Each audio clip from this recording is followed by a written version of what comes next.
السلام علیکم جی، کیا حال چال ہیں آپ سب لوگوں کے؟ میں امید کرتی ہوں کہ آپ سب بالکل ٹھیک ہوں گے، خیریت سے ہوں گے۔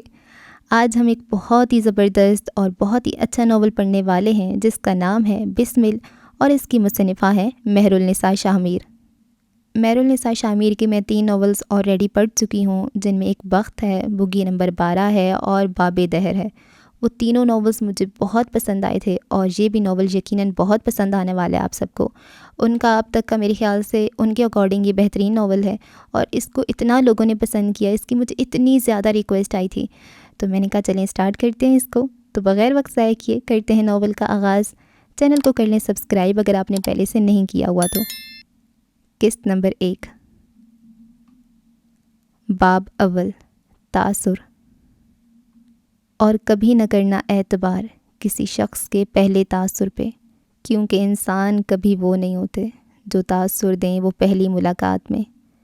انسان ہوتا ہے سرمئی، سیاہ اور سفید، دکھاتا ہے وہ اپنے رنگ یک بیک، ہے منحصر اس کا تاثر تم پہ، تم ہو کون، ہے تمہاری اہمیت، تمہاری ذات کون۔ ایک بار جو ہو جائے تعین تمہاری ذات کا، پھر دیکھو گے کس طرح ہوتے ہیں تحلیل پہلے تاثر۔ یونان۔ رات کا آخری پہر تھا، آسمان سیاہ سے سرمئی ہو رہا تھا، آہستہ آہستہ نیلا ہونے کے لیے۔ ٹھنڈی ہوائیں اس وقت وجود کو بھی بھلی معلوم ہوتی تھیں۔ سارے میں گہرا سناٹا چھایا ہوا تھا، یوں کہ اگر تم قدم بھی زمین پہ دھر دو تو آواز میلوں تک جائے گی۔ کہانی ایک لمبی سفید گلی سے شروع ہوتی ہے، اندھیرا، گھپ اندھیرا، جس نے سارے میں راج کر رکھا تھا۔ گلی کا سفید اینٹوں والا فرش اطراف کے گھروں کی زرد، بالکل ہلکی زرد روشنی میں سرمئی دکھائی پڑتا تھا۔ یہ وہ وقت تھا جب ہر زیرو خواب خرگوش کے مزے لوٹ رہی تھی، لیکن یہی وہ وقت تھا جس وقت آدھی دنیا کے جرائم ہوتے تھے، یہی وہ وقت تھا جب آدھی دنیا گناہ کرتی تھی، اور یہی وہ وقت تھا جب ہمارا اللہ ہماری دعاؤں پہ فوراً کن کہتا ہے۔ سفید لمبی گلی جس کے دونوں اطراف میں گھر بنے تھے، سفید اجلے گھر جن کے گنبد نیلے تھے۔ گلی اس وقت خالی تھی، کوئی زیرو نظر نہ آتا تھا، کوئی آواز نہیں آتی تھی، ہر طرف سکوت تھا۔ ایسے میں ہمسایہ گلی کے ایک کونے سے ایک اونچا لمبا آدمی اس گلی میں داخل ہوا تھا۔ کسی گھر کی زرد بتی میں اس کا چہرہ ہلکا سا واضح ہوا تھا، سبز آنکھیں، دبتا رنگ، مناسب نقوش، وہ متناسب چال چلتا آگے بڑھ رہا تھا۔ یہ گلی آگے جا کر ساحل کی جانب مڑتی تھی، شاید وہ مرد صبح ہونے سے پہلے ساحل جانا چاہتا تھا۔ یونان اپنے طلوع اور غروب آفتاب کے دلکش مناظر کے لیے بہت مشہور ہے۔ ساحل سمندر سے سورج کو طلوع ہوتے دیکھنا یقیناً ایک دل فریب منظر ہوتا۔ سمندر کی نم ہوائیں جب سیاحوں کے بدن کو چھوتی تھیں تو دل میں انوکھی راحت دوڑ جاتی تھی۔ نیلے پانی کے سامنے بیٹھ کر دور دور سے نظر آتے اجلے سفید گھروں کو دیکھنا یہ زندگی کا بونس گفٹ تھا۔ اس پہر اس گلی میں داخل ہونے والا وہ واحد انسان نہیں تھا، کوئی تھا جو چند قدم کے فاصلے سے اسی گلی میں داخل ہوا تھا۔ اس کا لباس سفید تھا، لمبا سفید کافتان، یوں کہ اگر وہ گھر کی دیوار کے ساتھ ٹھہر کر اونچے مرد کا تعاقب کرے تو دیوار کا حصہ معلوم ہو۔ دھیمی چال چلتا مرد یکدم رکا تھا، اس کی سبز آنکھیں تفکر سے سکڑی تھیں۔ سفید گھر، نیلا گنبد سب ٹھہر کے اسے دیکھنے لگے تھے۔ اسے اپنے پیچھے کسی کی نظریں محسوس ہوئی تھیں، شاید قدموں کی آہٹ بھی۔ ایک طائرانہ نظر اپنے اطراف میں ڈال کر چند لمحے ٹھہر کر وہ کندھے جھٹک کر ایک بار پھر چلنے لگا تھا۔ شاید وہم ہو، شاید غلط فہمی، خیر اسے کیا۔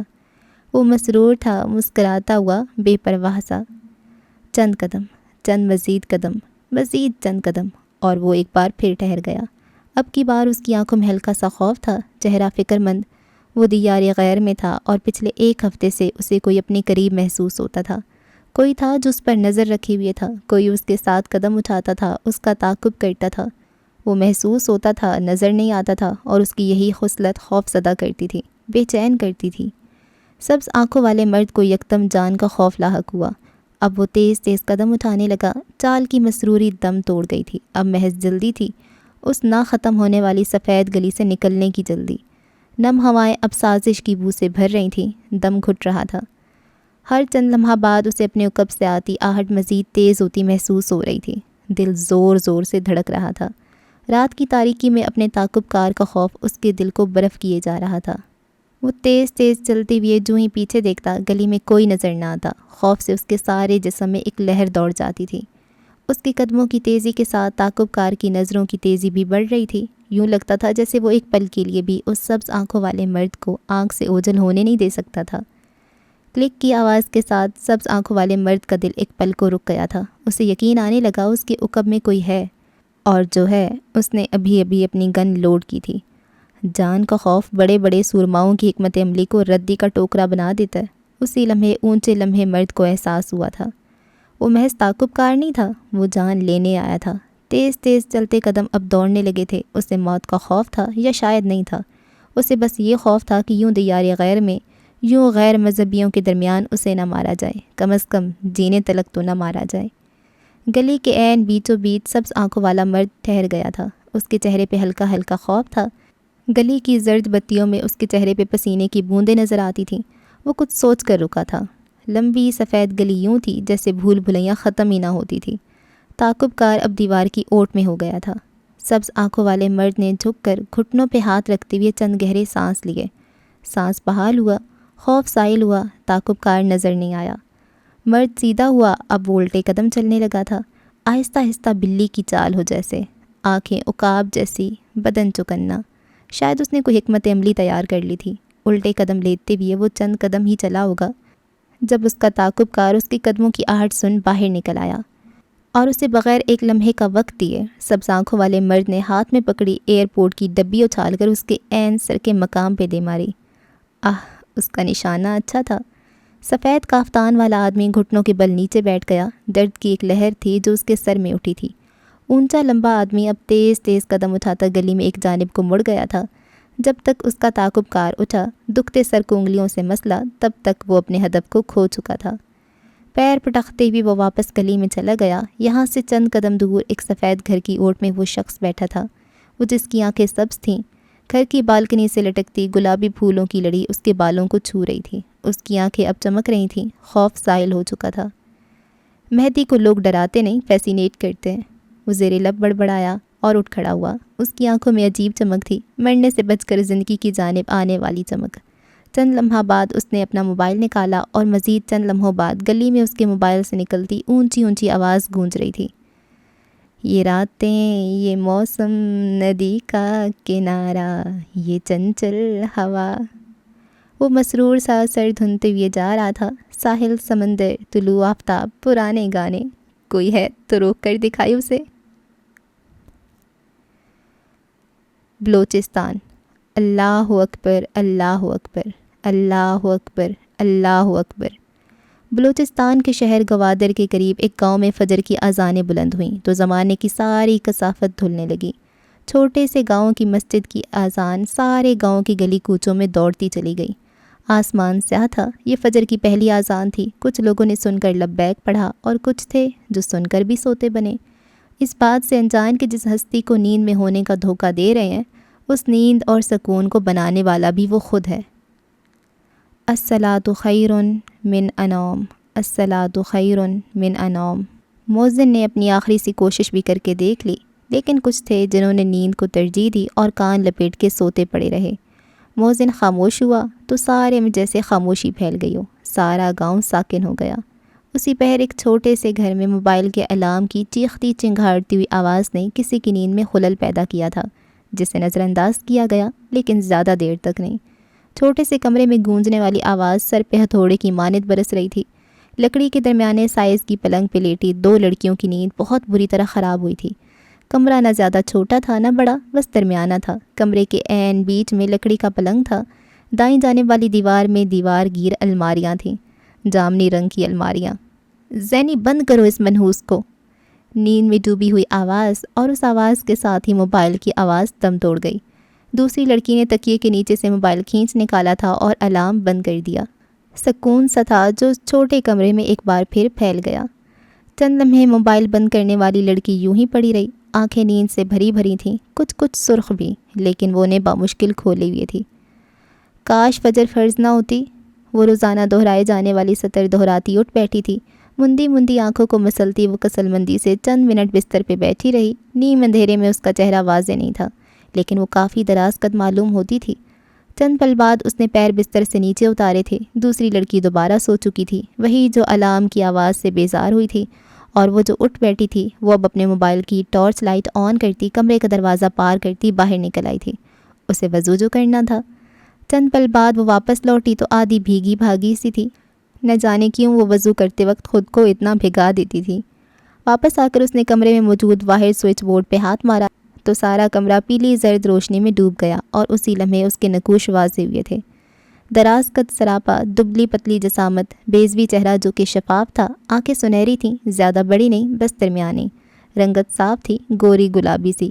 اس کا شمار خوبصورت لڑکیوں میں ہوتا تھا۔ اس کا قد، یہ اس کا قد تھا جو اسے ممتاز کرتا تھا، یا پھر چہرے کی سنجیدگی اور روب۔ بیڈ کی سائڈ ٹیبل سے جائے نماز نکالتے ہوئے اس کے ہاتھوں کی انگلیاں واضح ہوئیں، پتلی لمبی انگلیاں جس کے ناخن بڑے ہوئے تھے۔ اس کے سر پہ ریشمی دوپٹہ ٹکا تھا جسے وہ اب اتار رہی تھی۔ زرد بلب کی روشنی اب اس کے بالوں پہ پڑی تھی۔ اس کے بال بے حد خوبصورت تھے، شہد رنگ کمر سے ذرا اوپر تک آتے بال جو کہ نہ ریشمی تھے نہ بے حد کھردرے اور سخت۔ اس کے بالوں کو دیکھ کر تم ضرور ایک بار انہیں چھو کر دیکھنے کی خواہش کرو گے، اب کہ اس نے دوپٹہ چہرے کے گرد لپیٹ لیا تھا۔ سنہری آنکھیں چمک رہی تھیں۔ چند پل بعد وہ جائے نماز پہ بیٹھی سلام پھیرتی نظر آ رہی تھی۔ اسی لمحے بیڈ پہ لیٹی لڑکی نے اپنا سر لحاف سے باہر نکالا تھا۔ زینیا، اللہ کا واسطہ لائٹ بند کر دو، وہ مقامی زبان بلوچی میں بڑبڑائی تھی۔ اس کی آواز اب تک خمار آلود تھی۔ زینیا نامی لڑکی دعا مانگ کر اٹھ کھڑی ہوئی تھی۔ اندھیرا ہلکا ہلکا چھٹ رہا تھا، ہلکی سی سفیدی سارے میں اپنے پر پھیلانے کو تیار تھی۔ کون، جب اٹھ بھی جاؤ ورنہ ابا کی پھٹکار سنو گی۔ زینیا اسے تنبیہ کرتی الماری کی جانب بڑھائی تھی۔ نفاست سے ٹنگے جوڑے، سلیقے سے جوڑ کر رکھی ہر ایک چیز۔ یہ الماری اس انسان کی تھی جسے خاندان میں پرفیکشنسٹ کہا جاتا تھا۔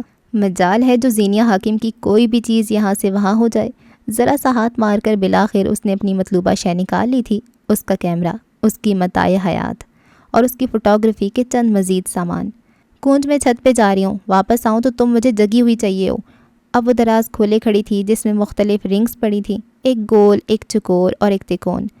پتلی تاروں سے بنی رنگز، یہ شاید اس کی فوٹوگرافی کا سامان تھا۔ انہیں وہ انگلیوں میں فٹ کر کے کیمرہ سیٹ کر کے یوں تصاویر کھینچا کرتی کہ لگتا تھا کسی دائرے کے درمیان سے تصویر لی گئی ہو، کبھی کسی تکون کے درمیان سے تو کبھی چکور۔ زینیا، لائٹ بند کرتی ہوئی جانا، ایک اور ہانک جسے وہ نظر انداز کر کے کمرے کی چوکھٹ پار کرتی چلی گئی تھی۔ وہ مصروف لگتی تھی، کچھ بیزار بھی، بلکہ اس کے تو ماتھے پہ لکھا ہوتا تھا کہ ساری دنیا سے ناراض ہے۔ اس گھر میں میری کوئی کیوں نہیں سنتا؟ لائٹ بند کرو! وہ چیختی ہوئی اٹھ بیٹھی تھی، بیزار، اکھڑا اکھڑا چہرہ۔ بیڈ سے اترتی ہوئی اس کے انداز میں جاریہ تھی۔ وہ اس گھر کا چھوٹا بچہ تھی اور گھر کے چھوٹے بچے کے دکھ سے بھلا کون نہ واقف ہوگا۔ وہ 17-18 برس کی لڑکی تھی، سیاہ بالوں اور درمیانے قد والی۔ اس کا رنگ سانولا تھا، پکا سانولا۔ آنکھیں بڑی بڑی تھیں، بھویں جڑی ہوئی، چہرے پہ جا چکے دانوں کے ہلکے ہلکے داغ باقی تھے۔ وہ خوبصورت تھی، نقش پیارے تھے، لیکن کیا تھا جو اسے عام بناتا تھا؟ اس کا روکھا، خشک اور بے جان چہرہ جس پہ خشکی کی وجہ سے خشکی کے سفیدی کے چھلکے سے بن گئے تھے۔ سیاہ کندھے سے نیچے تک آتے بالوں کو گول مول باندھے وہ بیزاری سے باہر نکل گئی تھی۔ یہاں سے چند قدم چل کر سیڑھیاں چڑھ کر گھر کی چھت پہ آؤ تو بلوچی لگھا پہنے ہوئے دراز قد لڑکی ایک سٹول پہ چڑھی ہوئی تھی۔ دیواریں اونچی تھیں جس کی وجہ سے اسے مناظر قید کرتے ہوئے دقت ہوتی تھی، لیکن وہ زینیا تھی۔ مسائل سے پہلے اس کے پاس حل آیا کرتے تھے۔ اب وہ گردن ڈھلکائے بادلوں سے ڈھکے آسمان کی تصاویر لے رہی تھی۔ دفتن اس کے لگے کی جیب میں پڑا موبائل تھرتھرایا۔ نیم اندھیرا اور ابھرتی ہوئی روشنی میں اس کا دراز قد سراپا باروب لگ رہا تھا۔ وہ سٹول سے نیچے اتر آئی تھی، لگے کی جیب سے اپنا موبائل باہر نکالا۔ لگا ایک طرح کا قبائلی لباس ہوتا ہے جو کہ گول فراک کی طرح ہوتا ہے، لیکن یوں کہ اس میں گھیر نہیں ہوتا۔ بازو، سینے اور دامن پہ مختلف قسم کی روایتی کشیدہ کاری کی ہوتی ہے۔ کبھی یہ لگھے شیشے کے کام والے ہوتے ہیں تو کئی بار سوئی یا پھر کنڈی کے کام والے۔ اس وقت جو لگھا زینیا نے پہن رکھا تھا اس پہ شیشوں کا کام ہوا تھا۔ موبائل ہاتھ میں لیے کیمرے کو کندھے سے لٹکائے وہ مصروف سی نوٹیفیکیشن کھول رہی تھی۔ اس کے چہرے پہ نیلی روشنی پڑ رہی تھی۔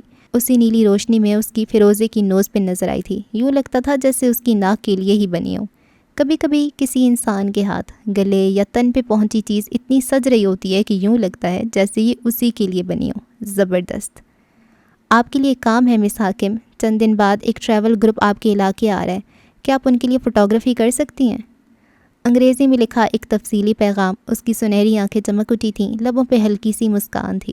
اسی لمحے چہرے کے گرد دوپٹہ لپیٹے کون جاتی دکھائی دی۔ زینیا نے مسکراتی نظروں سے اسے دیکھا۔ وہ جب مسکراتی تھی تو آنکھیں چھوٹی ہو جایا کرتی تھیں، چہرہ چمکنے لگتا تھا، گال سرخ ہونے لگتے تھے۔ تمہیں پتہ ہے کیا، مجھے قریبی شہر میں فوٹوگرافی کے لیے بلایا ہے، وہ خوشی سے بتا رہی تھی۔ کونج کے تاثرات البتہ خشکی رہے۔ نیچے جا کر ابا کو بتاؤ، وہ 1 منٹ نہیں لگائیں گے اور تمہاری خوشی غارت۔ بیزار اکھڑا لہجہ۔ زینیا کے چہرے کی جوت بجھ گئی تھی، اس کی آنکھیں واضح طور پر اداس ہوئی تھیں۔ البتہ کونج اب بھی بے نیازی سے ٹہل رہی تھی۔ زینیا چند لمحے بے مقصد وہیں کھڑی رہی اور پھر وہاں سے ہٹ گئی۔ ابھی اس نے نیچے جانے کو پہلی سیڑھی پہ قدم رکھا ہی ہوگا کہ جب کونج کی آواز پہ ٹھہر گئی۔ اب جا کر ابا سے اپنی ناکام خواہشات کا بدلہ لوگی نا؟ کیونکہ زینیا نے معاف کرنا تو سیکھا ہی نہیں، کیونکہ انتقام تو تمہارا جنون ہے۔ اس کا لہجہ عام تھا۔ زینیا جانتی تھی اسی اپنی بہن سے مسئلہ نہیں تھا، بلکہ اس وقت زینیا سے زیادہ اس کا اپنا دل جل رہا ہوگا، لیکن وہ ابا کے خلاف زہر اگلنا نہیں چھوڑے گی، یہ طے تھا۔ سنہری آنکھیں ویسی نہیں گئیں جیسی یہاں آتے وقت تھیں، ان میں بدلہ تھا، انتقام تھا۔ وہ ایک سازشی لڑکی تھی جسے اپنی محرومیوں کا بدلہ لینا آتا تھا۔ سیڑھیوں پہ پڑتے اس کے قدموں کی آواز کسی سازش کا نگارہ بجا رہے تھے۔ یونان، گریس۔ یونان جنوبی مشرقی یورپ کا ایک ملک ہے جس میں اینجین اور اینوین کے سمندروں پہ ہزاروں جزائر واقع ہیں۔ یونان کا دارالحکومت ایتھنز کہلاتا ہے۔ یہ ملک اپنے حیرت انگیز ساحلوں اور شفاف نیلے پانی کے لیے مشہور ہے۔ اس کے علاوہ سائیکلیڈک فن تعمیر کی خوبصورتی، غروب آفتاب کے دلکش مناظر اور بے شمار سیاحتی مقامات بھی۔ یونان اپنے آپ میں ایک دل پہ سحر کر دینے والا ملک ہے۔ خوبصورتی، ثقافت، کھانے اور سیاحت۔ دنیا میں جب کہیں ان چیزوں سینٹورنی کا ذکر ہوگا، وہیں یونان کا ذکر ضرور ہوگا۔ ہماری کہانی کا حصہ اس وقت یونان کا ایک جزیرہ ہے۔ سینٹورنی بے شک دنیا کے سب سے خوبصورت جزائر میں سے ایک ہے۔ 16ویں صدی قبل مسیح میں ایک آتش فشاں پھٹنے کے نتیجے میں اس جزیرے کی زمین نے ایک ناہموار سطح کی شکل اختیار کر لی تھی۔ یہ جزیرہ اپنی تاریخ، ساحل، کھانے اور سمندر کے کنارے بنے اپنے حیرت انگیز سفید گاؤں کے لیے بے حد مشہور ہے۔ سینٹورینی کا دارالحکومت گو کہ فیرا ہے، جسے یونان میں تھرایا، تھراؤمپا بھی کہا جاتا ہے، لیکن اس وقت ہم آیونا میں ایک جادوئی شہر کی سیر کو نکلے ہیں۔ یہ شہر ایک کھری چٹان کی چوٹی پر واقع ہے اور اپنے سفید اور نیلے موکب شکل کے گھروں کے لیے مشہور ہے۔ اگر تم اویا کی سیر کو نکلو تو تمہیں یوں لگے گا کہ جیسے تمہاری زندگی میں بس 2 رنگ ہیں، گھروں کے اوپر ہوا سفید رنگ اور ان کے گنبد پہ رنگا ہوا نیلا رنگ۔ یہ شہر بلکہ پورا کا پورا یونان اپنی مثال آپ ہے۔ دنیا بھر سے لاکھوں کی تعداد میں سیاح یہاں ہر سال آتے ہیں۔ زندگی میں اگر یونان کی سیر نہیں کی تو سیاحت ادھوری ہے۔ اویا شہر میں واقع ایک نیلا سفید کیفے اس وقت لوگوں سے کھچا کھچ بھرا ہوا تھا۔ دنیا بھر سے آئے سیاح اور کئی مقامی لوگ اس وقت اس کیفے میں جمع تھے۔ یہ ایک اوپن ایئر کیفے تھا جہاں دیواریں سفید پینٹ میں ڈوبی ہوئی تھیں اور کرسیوں کو نیلے رنگ میں رنگ دیا گیا تھا۔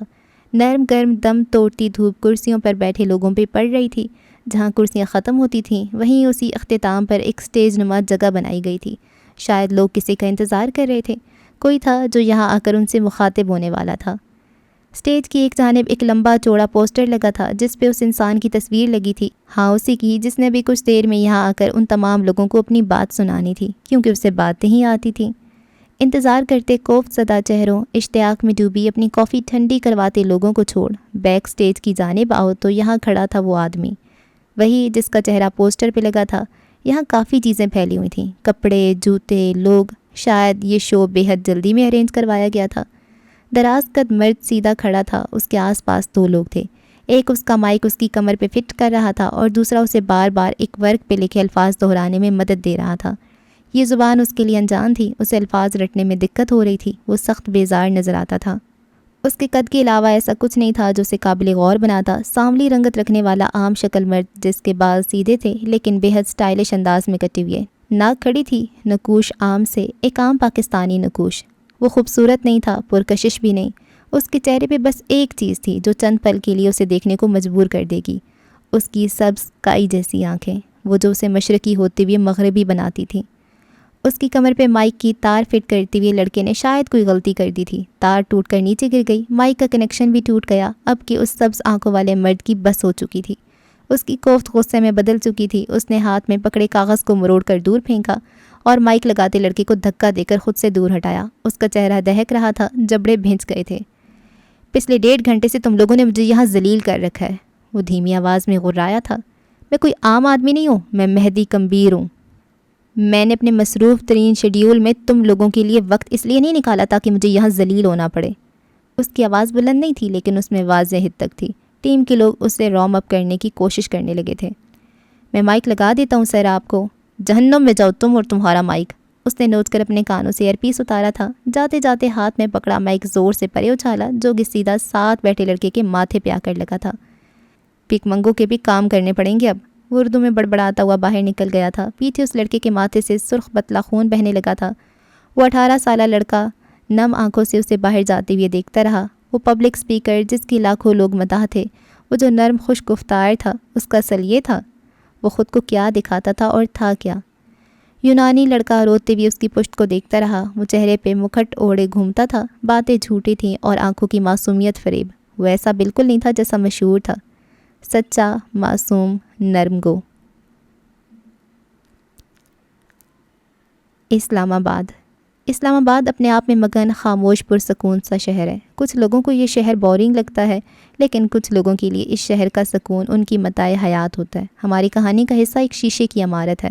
آسمان کی بلندیوں کو دیکھتے ہوئے، پہاڑوں کی چوٹیوں کو چھوتے ہوئے اور سرسبز لہلہاتے درختوں سے اپنی آنکھوں کو ٹھنڈک پہنچاتے ہوئے، دور کہیں درمیان میں وہ شیشے کی عمارت بنی تھی۔ پہاڑ کی چوٹیوں جیسی، آسمان کی بلندیوں اور درختوں کی ٹھنڈک جیسی عمارت، جس کے ماتھے پہ لکھا تھا کیسم۔ یہ ملک کے سب سے مشہور فیشن ہاؤس کا مرکزی آفس تھا۔ کچھ عرصہ ہوا تھا اس برانڈ کے کپڑے پہننا لوگ اپنی خوش قسمتی گردانتے تھے۔ شیشے کی چوکور عمارت اپنی تمام تر شان سے کھڑی تھی۔ نیلے بادل اس وقت آنکھ مچولی کھیلتے ہوئے عمارت کو دھوپ سے بچا رہے تھے۔ صبح تازہ تھی، سڑکوں پہ زیادہ رش نہیں تھا۔ عمارت کا داخلی دروازہ پار کرتے ہوئے اندر آؤ تو تمہیں مختلف کیبنز دکھائی دیں گے، جن کے گرد شیشے کی ہی سرحد سے قائم ہوگی، نہ زیادہ لمبی نہ زیادہ چھوٹی۔ بس اس کا مقصد ایک کیبن کو دوسرے سے الگ دکھانا تھا۔ کچھ لوگ سر جھکائے ہاتھ میں مختلف پینسلز لیے اپنی اسکیچ بک کے پنے کالے کرتے نظر آ رہے تھے۔ کچھ لوگ یہاں سے وہاں بھاگتے ہوئے اپنے کام کرتے نظر آ رہے تھے۔ کسی کے ہاتھ میں گرافک ٹیبلٹ تھا تو کسی کے ہاتھ میں کاغذ پینسل۔ کوئی اپنے کیبن میں بیٹھا گنگناتی ہوئے کوئی نیا ڈیزائن تیار کر رہا تھا تو کوئی اپنے پرانے بنائے ڈیزائن کو آخری ٹچ دے رہا تھا۔ یہ عمارت کا گراؤنڈ فلور تھا۔ یہاں وہ ڈیزائنرز بیٹھے تھے جن کو ابھی بہت سارا کام کرنا تھا تاکہ دوسری منزل پہ جا کر ملک کے نامور ڈیزائنرز کے ساتھ بیٹھ سکیں۔ کیسم کی دوسری منزل پہ بیٹھ کر کام کرنا ملک کے ہر دوسرے ڈیزائنر کی آخری منزل تھی۔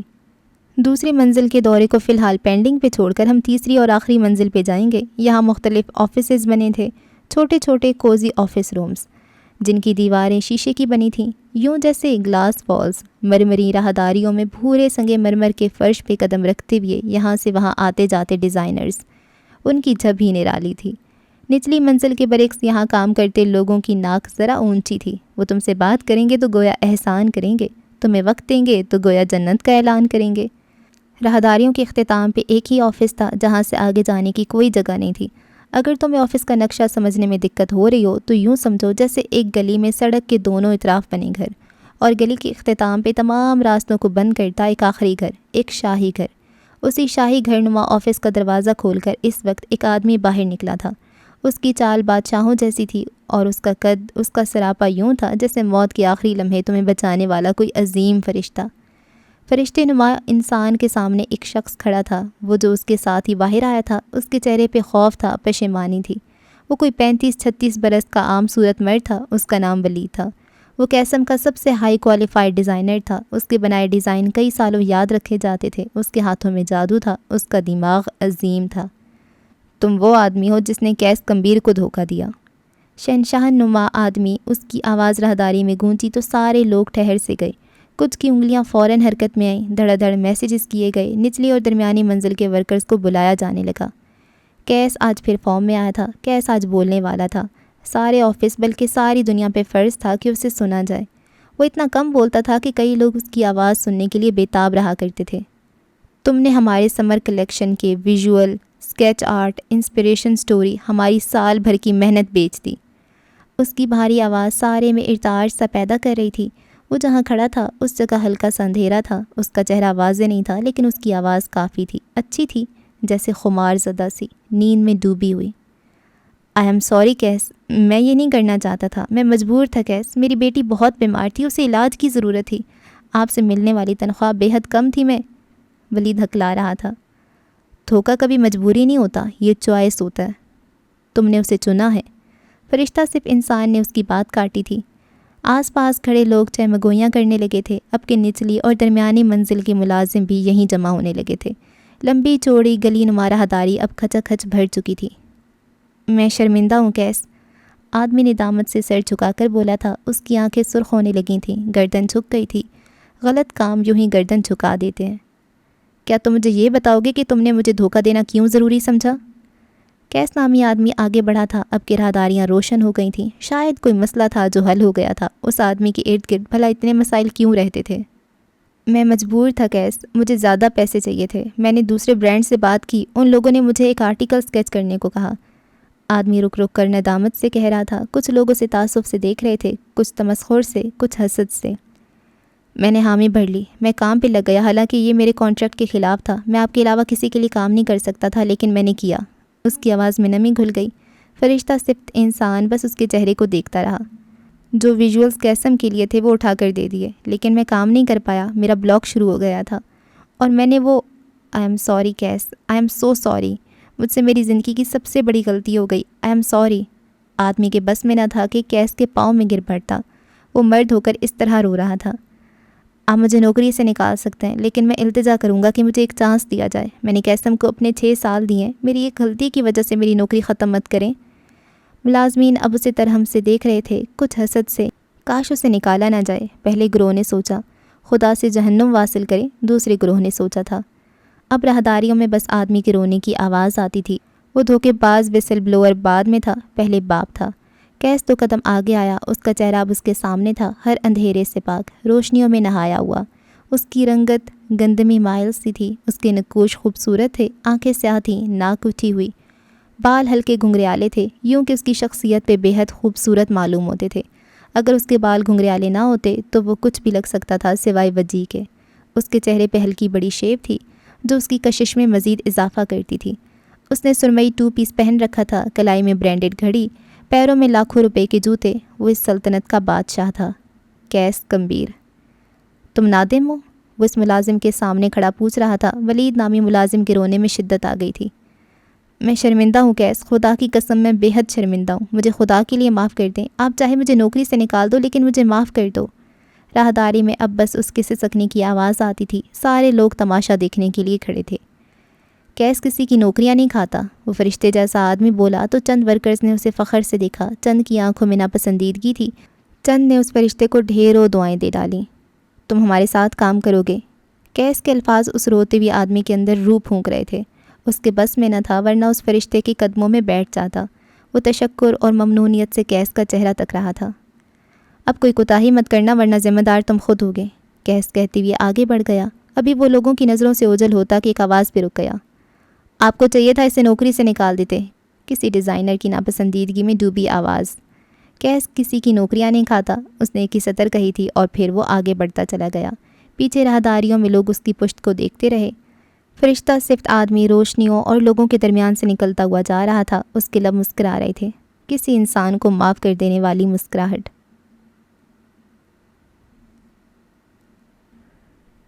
بلوچستان۔ سیال لوہے کے گیٹ والا گھر اس وقت خاموشی میں ڈوبا تھا۔ یہ گھر ایک چھوٹے سے محلے میں واقع تھا، جہاں اسی طرح کے بے شمار گھر کے تاروں میں تھے۔ سیاہ بڑا سا دروازہ پار کرتے ہوئے اندر آؤ تو ایک بڑا سا درخت دروازے کی دائیں طرف لگا تھا، جس کا سایہ اور شاخیں لوہے کے گیٹ پر پڑتی تھیں۔ گھر رقبے میں کافی بڑا تھا اور محلے کے باقی گھروں کی نسبت اچھی حالت میں تھا۔ دروازے کے بعد ایک بڑا سا صاف ستھرا صحن تھا، جہاں ایک کونے میں چارپائیاں کھڑی کی گئی تھیں۔ ذرا آگے جاؤ تو دائیں طرف ایک ہینڈ پمپ لگا ہوا تھا، جس کے نیچے برتن دھونے کے لیے سیمنٹ کی بنائی گئی پکی جگہ تھی۔ گاؤں میں لوگ ایسے ہی صحن میں برتن دھونے کی جگہ بنایا کرتے ہیں۔ صحن میں ایک طرف 2 کمرے بنے تھے جو شاید استعمال نہیں ہوتے تھے۔ کمروں کی سیدھ میں 2 باتھ روم بنے ہوئے تھے، پکے سیمنٹ والے، جن کا تازہ رنگ و روغن گواہ تھا کہ انہیں بنے ہوئے تھوڑا ہی عرصہ گزرا ہے۔ صحن کے بیچوں بیچ ایک اور درخت تھا، جس کا سایہ دوپہر کے وقت کافی گہرا ہوا کرتا تھا۔ صحن کے اختتام پہ برآمدے کا لکڑی کا بڑا سا دروازہ تھا۔ دروازہ کھول کر اندر آؤ تو برآمدے میں نرم قالین بچھے تھے۔ برآمدہ یوں تھا جیسے امیروں کے گھر کے ٹی وی لاؤنج۔ برآمدے میں 5 کمرے بنے تھے، ایک بالکل سیدھ میں سربراہی کمرہ، دائیں طرف 2 کمرے، اس کے سامنے ہی 2 اور کمرے، اور بس یہ تھی اس گھر کی کل متاع۔ یہ تھا زینیہ حاکم کا گھر۔ صحن کے کونے میں واقع کچن سے اس وقت کھٹر پٹر کی آوازیں آ رہی تھیں۔ سربراہی کمرے سے اس وقت کسی مرد کے زور زور سے چیخنے کی آواز آ رہی تھی، کوئی یہاں آئے گا یا سارے کے سارے جہنم واصل ہو گئے ہو۔ ادھیڑ عمر مرد چلا رہا تھا، اس کے انداز میں نہ گواری تھی، چڑ تھی۔ اللہ نے مجھے ہی ایسی بغیرت اولاد دینی تھی، نہ بیوی فرمانبردار اور نہ ہی اولاد۔ کمبختوں کوئی سن رہا ہے؟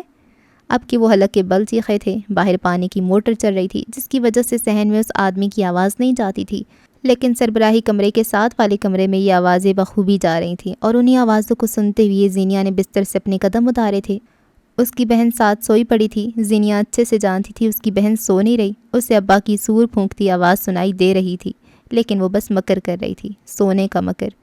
لیکن ایسی چنگھاڑتی آوازوں میں کسی کا سونا ناممکنات میں سے تھا۔ وہ دروازہ دھکیلتی باہر نکل آئی۔ ابا کے کمرے کا دروازہ کھولتے ہوئے اس کے ذہن میں اپنے انسٹاگرام کے ڈی ایم تھے۔ کچھ چاہیے ابا؟ نرم مدبر لہجہ۔ اولادیں تم جیسی ہوں تو بس زہر کی کمی رہ جاتی ہے، لا دو۔ حقارت اور طنز میں ڈوبے تیر۔ جاؤ اپنے بھائی صاحب کو اٹھا کر لاؤ، اس سے کہو مجھے گھر کا ناشتہ نہیں کرنا، تمہاری اس غیر ذمہ دار اور پھوڑ ماں کو آج تک پراٹھے بنانے نہیں آئے، بازار جائے اور میرے لیے ناشتہ لائے۔ کمرے کے پلنگ پہ بیٹھے ادھیڑ عمر مرد کا رنگ صاف تھا، بے حد صاف، نقوش آج بھی وجی تھے، جوانی میں تو پھر کیا ہی بات رہی ہوگی، تن و من سا جسم اور بھورے بال آج بھی یوں تھے گویا 25 کی جوانی۔ یقیناً حاکم نواب کا شمار وجی مردوں میں ہوتا ہوگا، اگر وہ یہ غصہ اور طنز نہ کریں تو دنیا کے سب سے حسین انسان لگیں۔ بشر سو رہے ابا، نپے تلے الفاظ، اٹھی ہوئی آنکھیں، سیدھی گردن۔ آنکھوں میں آنکھیں ڈال کر جھوٹ بولنا کوئی زینیا حاکم سے سیکھے۔ سویا تو کیا اٹھ نہیں سکتا؟ نواب صاحب ہے وہ، جاؤ ابھی کے ابھی اٹھا کر لاؤ اسے۔ وہ سختی سے بولے تھے، زینیا کے قدم یوں ہی جمے رہے۔ اٹھانے گئی تھی، آپ کا بھی کہا، لیکن بشر نے کہا ہے وہ ساری رات کا جاگا ہوا ہے، سونے دو۔ وہ جھوٹ پہ جھوٹ گھڑ رہی تھی، بلا تامل کے، بنا جھجک کے۔ اس کا انداز روبوٹک تھا، جذبے تو اسے چھو کر نہیں گزرتے تھے۔ تم اولاد نہیں ہو، عذاب و عذاب، وہ برہمی سے کہتے ہوئے بستر سے اترنے لگے تھے۔ بیٹے باپ کا بازو ہوتے ہیں اور ایک ہماری اولاد ہے، باپ کو منہ پہ جواب دیتی ہے۔ انہوں نے پیروں میں چپل ڈالے، میز پہ دھری مہران کی چابی جھپٹ کر اٹھائی۔ گاڑی خراب ہے ابا، کل سے اس کے انجن میں مسئلہ ہے، آپ کو پیدل جانا ہوگا۔ مہذب اور شائستہ لہجے میں دی گئی ایک اور اطلاع۔ اب کی بار حاکم تلملا اٹھے تھے، چابی کو زور سے چپس کے فرش پہ پٹھا، اپنی اولاد اور بیوی کی شان میں مزید چند القابات کا اضافہ کیا اور باہر کی راہ لی۔ جاتے جاتے دروازہ زور سے مار کر گئے تھے۔ اسی دروازے کی آواز سن کر ایک پربا سی عورت تیز تیز قدم اٹھاتی برآمدے میں داخل ہوئی تھی۔ ان کا وزن بڑا ہوا تھا، رنگت وہی کونج کے جیسی پکی سانولی، گال بھرے بھرے، آنکھیں خوبصورت، مقامی لباس میں ان کا سراپا بس ایک ماں جیسا لگتا تھا، سادہ، خوبصورت اور معصوم۔ کبھی ماؤں سے زیادہ حسین انسان دیکھا ہے؟ کیا ہوا ہے؟ آپ کہاں جا رہے ہیں؟ انہوں نے برآمدے کا دروازہ پار کرتے اپنے شوہر سے پوچھا تھا۔ وہ جو غصے میں بھرے ہوئے جا رہے تھے، برآمدے کے دروازے پہ رک گئے۔ تمہاری بغیرت اولاد کی کرتوت برداشت نہ کرتے ہوئے جہنم واصل ہو رہا ہوں۔ ویسے کوئی خاص قصور اولاد کا بھی نہیں ہے، جب ماں ایسی کم نسلی ہوگی پھر یہ سب تو ہونا ہے۔ وہ حقارت سے کہتے باہر نکل گئے تھے۔ جاتے جاتے دروازہ ایسی زور سے مارا کہ ان کی بیوی آمنہ حاکم کے بازو سے لگا تھا۔ زینیا نے اپنے پہلو میں گری مٹھی بھینچ لی تھی۔ آمنہ بیگم خفت چھپانے کو یہاں وہاں دیکھنے لگی تھیں۔ زینیا کی آنکھوں میں ڈھیر سارا اشتعال اود کر آیا تھا، لیکن وہ ضبط کیے کھڑی رہی۔ غصے میں بس ذرا چڑچڑے ہو جاتے ہیں۔ وہ اپنی اس بیٹی کو صفائی دے رہی تھی جسے ضرورت نہیں تھی۔ زینیا کچھ نہیں بولی، وہ کچھ بولتی ہی نہیں تھی، وہ کونج نہیں تھی نا۔ اپنے کمرے کی پلنگ پہ لیٹی کونج کی آنکھوں سے گرم گرم آنسو بہہ رہے تھے۔ اسے رونا بہت آتا تھا۔ روز ابا کی دل دکھانے والی باتیں سن سن کر وہ اسی طرح چپ چاپ رویا کرتی تھی۔ تم اپنا بدلہ لے چکی نا زینی؟ وہ ہچکیوں کے درمیان بڑبڑائی تھی۔ اور یہاں سے دور اگر باہر برآمدہ اور صحن پار کر کے سیڑھیاں چڑھ کر چھت پہ آؤ تو کانوں میں ایئر پورٹس لگائے پانی کی نیلی ٹینکی کے پاس ایک 27-28 برس کا مرد بیٹھا تھا۔ وہ پنجوں کے بل بیٹھا تھا، پائپ کی فٹنگ کو چیک کرتا ہوا، چہرہ سپاٹ تھا، حاکم نواب کا پرتو، وہی رنگت، وہی قد کاٹ، وہی نقوش۔ اس کا نام بشر حاکم تھا، یعنی کوچ کے اندازے درست تھے۔ سینٹورینی کا قصبہ اویا۔ سبز آنکھوں والا لڑکا اس وقت سٹیج پہ کھڑا تھا۔ مغرب کا وقت تھا، سورج کی الوداع کہتی کرنیں اس کی سبز آنکھوں پہ پڑتی تھیں۔ سانولا چہرہ دھوپ لگنے پہ دمکتا تھا۔ ایک مقامی لڑکا ہاتھ میں مائک تھامے مسکراتے ہوئے مقامی زبان میں سب سامنے بیٹھے لوگوں کو خوش آمدید کہہ رہا تھا۔ جیسا کہ آپ سب جانتے ہیں، آج ہمارے ساتھ مہدی کمبیر ہے، 55 ملکوں کا سفر کرنے والے سیاح اور انٹرنیشنل سپیکر، جن کی باتوں میں جادو ہے، جو زندگی کو ایک الگ ہی نظریے سے دیکھتے ہیں۔ مہدی ایک لائف کوچ بھی ہیں۔ ایک سیاح، اسپیکر اور لائف کوچ کو اپنی آنکھوں کے سامنے دیکھنے کا تجربہ کیسا ہے دوستوں؟ لڑکے نے کہتے ہوئے مائک کا رخ لوگوں کی جانب کر دیا۔ بلند آوازیں، شور، ہوٹنگ، اشتیاق، سب گڈ مڈ ہونے لگے۔ سبز آنکھوں والے لڑکے نے ایک ہاتھ کمر پہ باندھ کر دوسرے ہاتھ کو ویلکم کے انداز میں سامنے پھیلا دیا۔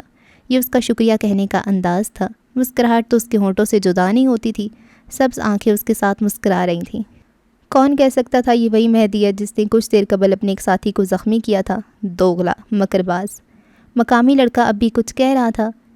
جب مجھے اور میری ٹیم کو پتہ لگا کہ آج کل مہدی کمبیر ہمارے شہر آئی ہوئی ہیں، تب ہم نے بنا کوئی وقت ضائع کیے انہیں یہاں آنے کی دعوت دے ڈالی۔ گو کہ یوٹیوب پہ ہماری فالوئنگ بہت کم ہے، لیکن پھر بھی مہدی کمبیر ہمارے ساتھ ہماری گزارش پہ یہاں ہے۔ Put your hands together for Mehdi کمبیر۔ لوگ تالیاں پیٹنے لگے تھے، شور بڑھ گیا تھا۔ سبز آنکھوں والا لڑکا اسٹیج کے کونے سے قدم اٹھاتا ہوا آ رہا تھا۔ اس نے سفید گول گلے والی شرٹ پہن رکھی تھی جس کی اوپر اسٹائلش جیکٹ تھی۔ قوس و قزح کے تمام رنگوں سے مزین جیکٹ جس کے اوپر مختلف سکے لگے تھے۔ بٹن یا زپ کی جگہ چین نما لمبی زنجیر تھی۔ سیاہ سلیکس پہنے، آواز بے پرواہ، فری سول جرابوں والے سنیکرز میں وہ اچھا یا برا نہیں لگ رہا تھا۔ اس کا حلیہ بس یہ بتاتا تھا کہ وہ کچھ لوگوں کو بھیڑ غیر آرام دہ کرتی ہوگی، مجھے فیسینیٹ کرتی ہے۔ سبز آنکھوں والا لڑکا ہاتھ میں مائک تھامے اپنے سامنے بیٹھے لوگوں سے کہہ رہا تھا۔ اس کا لہجہ بھاری تھا، انداز میں لاپرواہی تھی۔ لوگ توجہ سے اسے سن رہے تھے۔ گوروں کو ایسی محفلیں بورنگ نہیں لگا کرتی۔ میں اتنے لوگوں سے ملا ہوں، اتنے ملک گھوما ہوں، لوگ اب میرے لیے مشکل نہیں رہے۔ اگر میں کہوں مہدی کمبیر لوگوں کے معاملے میں اچھا ہے تو یہ غلط نہیں ہوگا۔ وہ اپنے سامنے بیٹھے لوگوں کو دیکھتے ہوئے کہہ رہا تھا۔ خیر تمہید کو چھوڑ کر ہم آج کے ٹاپک کی طرف آتے ہیں۔ وہ چلتے چلتے اسٹیج کے بیچوں بیچ رکھے اسٹول پہ آ بیٹھا، یوں کہ ایک پیر زمین کو چھوتا تھا اور دوسرا اسٹول کے سٹینڈ پہ رکھا تھا۔ بالوں کی چند لٹیں ماتھے کو چھو رہی تھیں، آنکھیں سنجیدگی سے لوگوں پہ جما رکھی تھیں۔ سیلف ہارم، یہ لفظ آپ سب کے لیے یا پھر میرے لیے نیا نہیں ہوگا۔ ہم سب نے یہ لفظ سن رکھا ہوگا، بلکہ ہم نے اپنے ارد گرد ایسے لوگ بھی دیکھے ہوں گے جن کی کلائیاں زخمی، سگریٹ سے داغی ہوئی ہوں گی، جن کے بازو، سینے یا گردن پہ مختلف قسم کے ٹارچر کے آثار ہوں گے۔ اس نے کہنا شروع کیا تھا۔ لوگ پہلو بدلنے لگے تھے۔ انہیں سیلف ہارم کے بارے میں نہیں سننا تھا۔ وہ تو مہذب قسم کے لوگ تھے، ان کا بھلا ایسے جاہل خود کو نقصان پہنچانے والوں سے کیا لینا دینا۔ یہاں سے دور کچھ فاصلے پہ کسی بوڑھے جوڑے کے گانا گانے کی آواز آتی تھی، ضعیف آواز، لڑکھڑاتے سر، اور ان کے درمیان بات کرتا سبز آنکھوں والا لڑکا۔ سیلف ہارم کیا ہے، کیا آپ جانتے ہیں؟ اس نے مائک کا رخ لوگوں کی جانب کر دیا۔ نیلی کرسیوں پہ بیٹھے لوگوں نے یک زبان ہو کر انگریزی میں جواب دیا تھا۔ ہر انسان جانتا ہے۔ مجمع کی آواز بیزار سی تھی۔ سیلف ہارم مطلب خود کو نقصان پہنچانا۔ مجمع میں سے کوئی 25 برس کا لڑکا کہنے لگا تھا، اپنے جسم کو جلانا، خود کو مارنا پیٹنا، اپنے جسم پہ کٹ مارنا، یہ تو بچے بھی جانتے ہیں۔ آخر میں اس کا لہجہ استہزائیہ تھا۔ اسٹیج پہ کھڑا مہدی مسکرایا تھا۔ جاتے سورج کی کرنیں اس کے چہرے پر نارنجی تاثر چھوڑ رہی تھیں۔ آپ مجھے کینسر کا لاسٹ سٹیج بتا رہے ہیں۔ آپ نے بیماری کی علامات اور شروعات مس کر دی ہیں۔ اب کے لوگوں میں تجسس ابھرا تھا۔ بات اتنی سادہ نہیں تھی جتنی وہ سمجھے بیٹھے تھے۔ مہدی گھما پھرا کر بات کرتا تھا۔ آپ کو لگتا ہے سیلف ہارم والے لوگ جاہل، خود سے بیزار یا پھر ڈرپوک قسم کے لوگ ہیں؟ ایسے لوگ جن کے اعصاب کمزور ہیں یا پھر جو ذہنی مریض ہیں؟ آپ کو لگتا ہے سیلف ہارم پہنچانے والے لوگ بس اپنے جسم پہ کٹس لگانے، اپنا جسم جلانے یا پھر خود کو اذیت دینے تک محدود ہیں؟ بوڑھے جوڑے کی لڑکھڑاتی آواز اب بھی آ رہی تھی۔ پرانا گیت کسی نوحے کی مانند سماعتوں کا حصہ بن رہا تھا۔ وائلن کی آواز تیز ہوتی جا رہی تھی۔ ان سب کے درمیان سبز آنکھوں والے لڑکی کی آواز دب نہیں رہی تھی۔ خود کو جلانا، مارنا، کاٹنا، ہاں یہ سب بھی سیلف ہارم ہے۔ ہماری نظر میں وہ لوگ جاہل ہیں جو یہ سب کرتے ہیں، لیکن کیا ہم سیلف ہارم کے شکار نہیں ہیں؟ خود پہ غور کریں۔ ہم سب، یہاں بیٹھا ہر انسان کسی نہ کسی طریقے سے خود کو نقصان پہنچا رہا ہے۔ کیا میں غلط ہوں؟ لوگ حیران تھے، ساتھ ساتھ پرتجسس بھی، لیکن ان کی زبانیں مقفل تھیں۔ جواب بنتا ہی نہیں تھا۔ کیا وہ لوگ واقعی خود کو نقصان پہنچا رہے تھے؟ ہم سب نے کسی نہ کسی حادثے کے بعد لوگوں پہ بھروسہ کرنا چھوڑ دیا۔ ہم اپنے مسائل، اپنی باتیں دل میں رکھ رہے ہیں۔ ہم نے اپنے دل کو تھکا دیا ہے۔ دل بھی تو جسم کا حصہ ہے۔ کیا اسے تکلیف دینا جرم نہیں؟ کیا یہ سیلف ہارم نہیں ہے؟ یکدم سارے میں پن ڈراپ سائلنس پھیل گیا تھا۔ بوڑھے جوڑے نے گیت آدھے میں چھوڑ دیا تھا۔ لوگوں کو ان کی چائے کافی بھول گئی تھی۔ لوگ ساکن ہو کر اسے سن رہے تھے۔ ہم سب نے ایک بریک اپ کے بعد نئے تعلق کو اپنی زندگی میں جگہ نہیں دی۔ ہم ہر محبت کی دستک کو نہ کہہ رہے ہیں۔ ہم خود سے محبت کرنے والے لوگوں کو خود سے دور کر کے اپنے دل کو، اپنی روح کو اذیت دے رہے ہیں۔ کیا یہ سیلف ہارم نہیں ہے؟ مائک تھامے لوگوں کی آنکھوں میں دیکھ کر بات کرتا لڑکا وہ چند پل میں دنیا کے مختلف کونوں سے آئے امراہ کی سانسیں تک روک گیا تھا۔ چند پڑھے لکھوں نے تو باقاعدہ منہ ڈھانپ لینا تھا۔ ہم نے دوستوں سے ملنا چھوڑ دیا ہے، ہم نے پارٹیز شادیوں میں جانا چھوڑ دیا ہے، ہم لوگوں سے نہ مل کر اپنے اندر کے سوشل انسان کو جلا رہے ہیں، اور ہمیں بتایا ہی نہیں گیا کہ یہ غلط ہے۔ ہم ہر وقت اپنے سابقہ محبوب کو انسٹاگرام اور فیس بک پہ سرچ کر کے اسے کسی اور انسان کے ساتھ خوش دیکھ کر رو رہے ہیں۔ کیا یہ سیلف ہارم نہیں ہے؟ بوڑھے جوڑے کا دم سادے ہوئے وائلن ایک بار پھر حرکت میں آیا تھا۔ سورج نارنجی سے اپنا رنگ بدل کر اب الوداع کہہ گیا تھا، اپنے پیچھے سیاہی چھوڑ کر، اور شاید کچھ لوگوں کے ذہن میں نئے سوالات چھوڑ کر۔ سیلف ہارم، یہ لفظ بہت بڑا ہے، اس کے معنی بے حد وسیع ہیں۔ ہم نے الفاظوں کا تعاقب کرنا چھوڑ رکھا ہے، ہم نے الفاظوں پہ غور کرنا چھوڑ رکھا ہے، کیونکہ ہم سنی سنائی باتوں کو مان لیتے ہیں۔ کسی نے کہا خود کو جلانا سیلف ہارم ہے، ہم نے مان لیا، لیکن آج جو معنی میں آپ کے سامنے لایا ہوں، کیا آپ کو اس سے انکار ہے؟ تمام لوگوں نے یک زبان ہو کر بالکل نہیں کہا تھا۔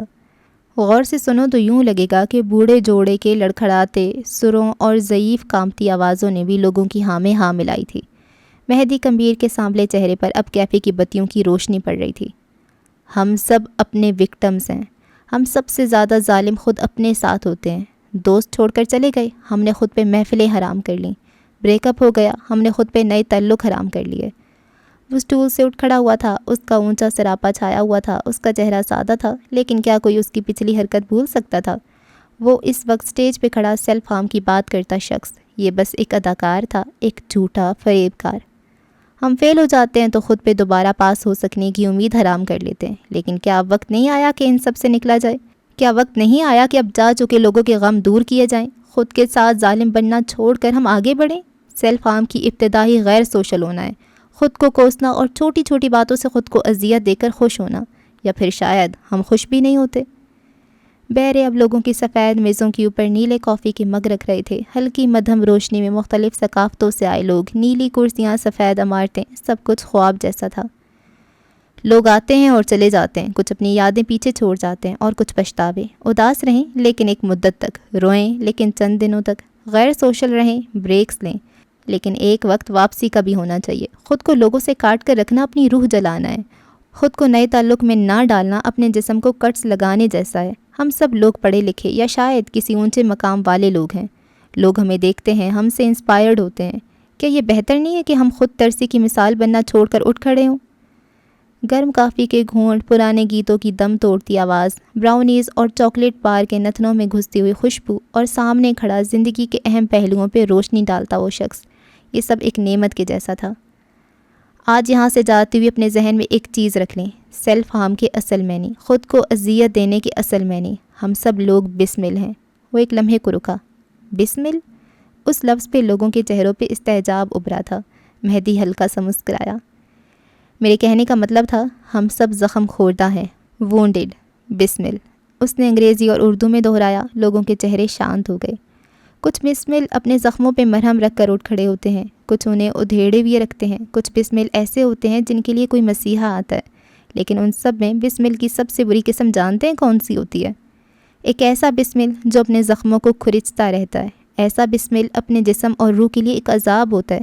کوشش کریں ہم بسمل کی اس صف میں شامل نہ ہوں۔ آج کے لیے اتنا ہی۔ میری باتوں پہ عمل کر کے مجھے ای میل یا ڈی ایم ضرور کیجیے گا، ورنہ میں ناراض ہو جاؤں گا۔ اس کی آخری بات پہ سب ہنس پڑے تھے۔ مہدی نے ایک ہاتھ اپنی کمر پہ باندھا اور ایک بازو آگے پھیلا کر لوگوں کا شکریہ ادا کیا۔ تالیوں کی گونج، نم مسکراتے چہروں کی چمک، نیلی سفید عمارت، کافی بینز کی خوشبو، کچھ وقت کے لیے ان سب کو الوداع۔ سب مسکراتی ہوئی آنکھیں اب سٹیج سے پلٹ رہی تھیں۔ کاش وہ اتنا اچھا ہوتا جتنا اچھا بولتا تھا۔ اسلام آباد، شام 7 بجے۔ اسلام آباد کا ایک پوش علاقہ جہاں رہنے والے ملک کے امراء میں شمار ہوتے تھے، اس وقت اپنی منظر پہ لگی بتیوں کی وجہ سے روشن تھا۔ یہ علاقہ باقی علاقوں کی نسبت زیادہ خاموش تھا، صاف ستھرا پرسکون علاقہ جہاں قطار در قطار ایک سے بڑھ کر ایک بڑا گھر تھا۔ درختوں کی فصیل تا حد نگاہ نظر آتی تھی۔ انہی گھروں کے درمیان ایک محل بھی تھا، کمبیر محل، ایک اونچی لمبی عمارت، نہ صرف اونچی بلکہ چوڑی بھی۔ اس کا رنگ سیاہ و سفید تھا، دیواریں ایک قلعے کا پتہ دیتی تھیں اور شان و شوکت ایک محل کے جیسی۔ دروازے پہ ٹھہرے باوردی ملازم، دیواروں کی اوپر لگی تاریں اور محل کے اندر سے جھانکتے اونچے درخت، یہ سب کچھ چند لمحوں کے لیے تمہیں ٹرانس میں دھکیل دے گا۔ محل کا شاہی دروازہ کھلا تو کیس کی سیاہ لمبی چمکدار گاڑی اندر داخل ہوئی۔ گیلے پاتھ وے پہ اس کی گاڑی ہولے ہولے چلتے ہوئے پورچ میں جا کر ٹھہری۔ پاتھ وے کے دونوں اطراف میں سبز گھاس تھی جس کی کیاریوں میں مختلف قسم کے پودے سجے تھے۔ توجہ اور وقت پہ ہونے والی کٹائی کے باعث پودے بہت اچھی حالت میں تھے۔ پورچ میں ٹھہری گاڑی کا دروازہ شوفر نے فوراً کھولا۔ کیس کے تاثرات سنجیدگی کی حد تک سپاٹ تھے، چہرہ تکان زدہ۔ نہ جانے کیوں اس محل میں داخل ہوتے ہی اس کے اعصاب پہ تھکن سوار ہونے لگتی تھی۔ یہ محل، یہ شان و شوکت باہر سے جتنی آرام دہ، جتنی نرم لگتی تھی، کیس کے لیے اتنی ہی غیر آرام دہ تھی۔ ہر انسان کے لیے اس کا گھر اس کی کمفرٹ زون ہوتا ہے، لیکن کچھ ہوتے ہیں جن کے لیے ان کا گھر ہی ایک عذاب ہوتا ہے۔ کیس ان لوگوں میں سے ایک تھا۔ گھر کے اندر جانے کی بجائے وہ لان کی جانب چلایا۔ وہاں کوئی بیٹھا تھا جس کے نقوش کافی حد تک کیس جیسے تھے، یا پھر کیس کے نقوش اس کے جیسے۔ وہ چھوٹے چھوٹے قدم لیتا آدمی کے قریب چلا آیا۔ ڈھلتی عمر کا ایک سرمئی سا آدمی جس نے سادہ سے سیاہ کرتے کے اوپر بھوری شال اوڑھ رکھی تھی، آنکھیں اداسی تھیں، جسم تھکاوٹ زدہ، کندھے ڈھلکی ہوئے، شاید وہ بیمار رہا کرتا تھا۔ کیسے ہیں چچا؟ بھاری گمبھیر لہجے میں بس یہی پوچھا تھا اس نے۔ کرسی کھینچ کر وہ ان کے قریب ہی بیٹھ گیا۔ جب تک تمہیں دیکھتا رہوں گا تب تک زندہ رہوں گا، بات کا کچھ کہا نہیں جا سکتا۔ بختیار کمبیر کی آواز میں خود ترسی تھی۔ کیس گہری سانس بھر کر رہ گیا۔ مقصود چچا کہاں ہیں؟ انہوں نے دوائی لی، تھیراپی کروائی؟ وہ کافی دیر بعد پھر سے پوچھ رہا تھا۔ ٹھیک ہے، وہ بھی کھانا کھا کر سو گیا تھا، لاپرواہ سا جواب۔ کیس انہیں دیکھتا رہا، اس کی آنکھوں میں بے پناہ تھکن تھی۔ مہدی سے بات ہوئی؟ اور انیسہ کہاں ہے؟ ایک اور استفسار۔ مہدی فون ہی اٹھا رہا، اور انیسہ اپنے دوستوں کے ساتھ گئی ہے، واپس نہیں آئی۔ کیس اٹھ کھڑا ہوا، اس کی آنکھیں اب کی فکر مند تھیں۔ اس کا خاندان، وہ اپنے خاندان کو ذرا سا بھی بکھرنے یا نظروں سے دور ہونے نہیں دے سکتا تھا۔ ہر انسان کا خاندان اس کی کمزوری یا طاقت ہوتا ہے۔ کیس کمبیر کا خاندان اس کا خوف تھا، اس کا خاندان اسے ہانٹ کرتا تھا۔ اپنے خاندان کے لیے وہ سوتے ہوئے بھی فکر مند رہتا تھا۔ میں انیسہ کو لینے جا رہا ہوں، یہ وقت نہیں شریف لڑکیوں کے باہر رہنے کا۔ مہدی کو بھی دیکھ لوں گا میں، آپ پلیز کھانا کھا لیجئے، میں واپس آ کر آپ کو دوائی کھلا دوں گا، اوکے؟ بختیار نے اس کی باتیں شاید سنی، شاید نہیں، وہ بس اسے کھڑے ہوئے دیکھ رہے تھے، آنکھوں میں فکر تھی۔ تھوڑی دیر بیٹھ جاؤ کیس، کھڑے ہو کر تھک جاؤ گے، ذمہ داریوں کو کندھے کا بوجھ مت بناؤ۔ نرم سی تنبیہ یا فکر مندی تھی۔ کیس تلخی سے مسکرایا تھا، اس کی آنکھیں زخمی سی تھیں، چہرے پہ کرب تھا۔ میں اس محل کا سب سے مضبوط ستون ہوں، میں بیٹھ گیا تو محل ڈھہ جائے گا، کھڑے رہنا میری چوائس نہیں، مجبوری ہے، جلدی آؤں گا۔ وہ کہہ کر رکا نہیں تھا، لمبے لمبے ڈگ بھرتا پورچ کی جانب بڑھ گیا۔ بختیار اسے آزردگی سے دیکھتے رہے۔ اگر آج اس کا باپ زندہ ہوتا تو حالات مختلف ہوتے۔ جس انسان نے اپنے آدھے خاندان کو اپنی آنکھوں کے آگے مرتے ہوئے دیکھا ہو، وہ پھر انسان نہیں رہتا، کیس بن جاتا ہے، محل کا سب سے مضبوط اور مجبور ستون۔ بلوچستان، گوادر۔ حاکم نواب کا گھر صبح کے برعکس اس وقت ذرا پرسکون تھا۔ ابا اپنے دوستوں کے ساتھ جا چکے تھے۔ بشر کا ہونا نہ ہونا برابر ہوا کرتا تھا۔ وہ اپنے آپ میں گم رہنے والا انسان تھا۔ صبح سویرے اٹھ جاتا، ناشتہ دو گے تو کر لیا، ورنہ یوں ہی بیٹھا رہے گا۔ اماں نے اس کا نام بے زبان جانور رکھ چھوڑا تھا، وہ جس سے اپنے ہی گھر میں بھوک لگنے پہ کھانا نہیں مانگا جاتا تھا۔ اس کا بھلا اس سے بہتر اور کیا نام ہو سکتا ہے؟ اس کے دو کام تھے، اپنی آٹے کی دکان جس پہ وہ ہول سیل ریٹ میں آٹا لیا کرتا تھا، اور پھر شہر کے ہوٹل اور دکاندار آٹے کے لیے اس سے رابطہ کرتے تھے۔ دوسرا کام گھر پہ بالی ووڈ موویز، وہ ایک بالی ووڈ فین تھا، کوئی ویب سیریز، کوئی فلم، کچھ نہیں چھوڑا تھا۔ جگجیت سنگھ سے لے کر ارجیت سنگھ تک، اسے ہر گانے کا دورانیہ تک یاد رہتا تھا۔ وہ ابا کی طرح غسیل نہیں تھا تو پھر زینیا کی طرح ٹھنڈا بھی نہیں تھا، وہ الگ تھا، اس گھر کا باسی ہو کر بھی سب سے الگ۔ شام کے اس پہر ماسی زوبی آئی بیٹھی تھی، وہ کپڑا بیچتی تھی، صبح کی نکلی شام کو گھر لوٹا کرتی تھی، لیکن حاکم نواب کے گھر وہ شام کے اسی پہر آیا کرتی تھی۔ وجہ وہی، اس گھر کے مالک کا غصہ۔ کونج اماں، بلوچی اور سندھی زبان میں بیٹیوں کو پیار سے اماں بلایا جاتا ہے۔ ظلم تو مت کرو، یہ جوڑا 250 روپے میٹر ہے، ایسے کیسے تو میں 1000 کا پورا جوڑا دے دوں؟ صحن سے ماسی کی زور زور سے بولنے کی آوازیں آ رہی تھیں۔ صحن میں رکھی چارپائی پہ اس وقت 4 لوگ بیٹھے تھے، زینیا، اماں، کونج اور ماسی۔ ماسی دینا ہے تو دے دو، ورنہ بشر سے کہہ کر بازار سے منگوا لوں گی، جیسے میں تو کچھ جانتی نہیں نا، یہ لوٹ مار کہیں اور کرنا۔ کونج بھی اپنے نام کی ایک تھی، کہاں باز آنے والی تھی۔ اماں نے اس کی کینچی جیسی زبان پہ باقاعدہ سر پیٹ لینا تھا، وہ ایسی تھی، خالی برتن کی طرح بس آواز کرتی تھی۔ رہنے دو گودی، گودی محبت کا ایک طرز تخاطب ہے۔ تم اس جوڑے سے ہاتھ نکالو، 1000 کا لینا ہے تو تمہیں کچھ اور دکھاتی ہوں۔ ماسی نے کہتے ساتھ اپنی ایک اور گٹھڑی کھولنے لگی تھی۔ زینیا ہاتھ میں چائے کا پیالہ لیے بیٹھی تھی، مسکراتی ہوئی کونج کی بے صبری دیکھتی ہوئی۔ ہاں، اب یہ ہوئی نا بات؟ ماسی کے ہاتھ سے مخمل کا نیلا جوڑا لیتے ہوئے کونج کے لہجے میں ستائش تھی۔ چلو اب 2 جوڑے نکالو، ایک میرا اور ایک زینی کا، اور ہاں 1000 نہیں 900 روپے دوں گی، وہ انگلی اٹھا کر وارن کرتے ہوئے بولی۔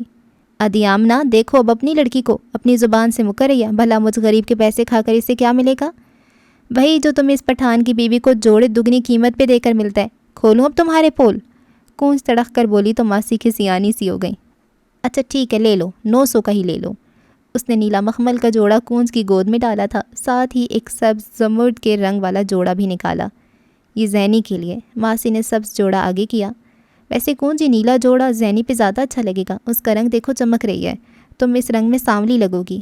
اماں کی بات پہ کونج نے دونوں جوڑوں کو ہاتھ میں لیا۔ زینیا اپنا پیالہ لے کر اٹھ گئی تھی، اس کا موبائل بج رہا تھا، جواب مانگا جا رہا تھا۔ صحیح کہہ رہی ہو آمنہ دی، کونج کو ہلکے رنگ لے کر دیا کرو، دبتی رنگت کی ہے نا، تائید کی گئی تھی۔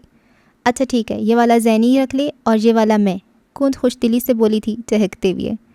ویسے بھی ہم دونوں ایک دوسرے کے کپڑے پہنتی ہیں۔ اس نے پیر چارپائی سے نیچے اتارے، دونوں جوڑے ہاتھ میں لیے وہ اندر کی طرف جا رہی تھی، چہرہ خوشی سے تمتما رہا تھا۔ برآمدے کا دروازہ کھولتے ہی اس کے ہاتھ ایک لمحے کو رکے تھے، آنکھوں میں شیطانی چمک ابھری، دل میں گدگدی سی ہوئی۔ اس نے پلٹ کر چارپائی پہ بیٹھی اپنی اماں اور ماسی کو دیکھا۔ ویسے ماسی اب تمہیں 800 ملیں گے، ہمارے گھر کے معاملے میں مشورہ دینے کے لیے 100 روپے کٹ گیا، اس نے اعلان کیا اور اندر چلی گئی۔ پیچھے ماسی ہیں کرتی رہ گئی۔ کونج اپنے نام کے جیسی تھی، پرندے جیسی، آزاد بے پرواہ، اسے لوگوں کی باتوں سے فرق نہیں پڑتا تھا، وہ اپنے پسندیدہ جوڑے اپنے بہن کے لیے چھوڑ سکتی تھی۔